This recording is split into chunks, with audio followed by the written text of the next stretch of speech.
அச்சம், பயம் நம்மை என்ன செய்யும்? ஒரு அரசர் தன்னுடைய கைதிக்கு நிபந்தனை ஜாமீன் அளிக்கிறார். ஒரு ஆட்டையும் ஆட்டிற்கு தேவையான தீவனங்களையும் கொடுத்து 1 மாதம் கழித்து இந்த ஆட்டை நீ கொண்டு வர வேண்டும். எடை கூடியிருக்கக்கூடாது. கூடியிருந்தால் தொடர்ந்து நீ சிறையில் வாட வேண்டும். எடை கூடாமல் இருந்தால் உன்னை நான் நிரந்தரமாக விடுதலை செய்கிறேன் என அனுப்பி வைக்கிறார். 1 மாதம் கழித்து வந்தவன் எடை கூடாமல் ஆட்டை கொண்டு வந்து நிறுத்துகிறான். அரசன் ஆச்சரியத்தோடு கேட்கிறார், நல்ல முறையில் உணவு கொடுத்தாயா? மேய்ச்சலுக்கு அழைத்து சென்றாயா? எல்லாமும் செய்தேன்.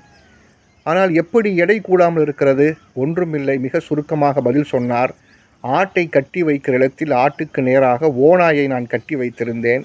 எனவே எதுவுமே அதனுடைய உடலில் ஒட்டவில்லை என்று சொன்னான்.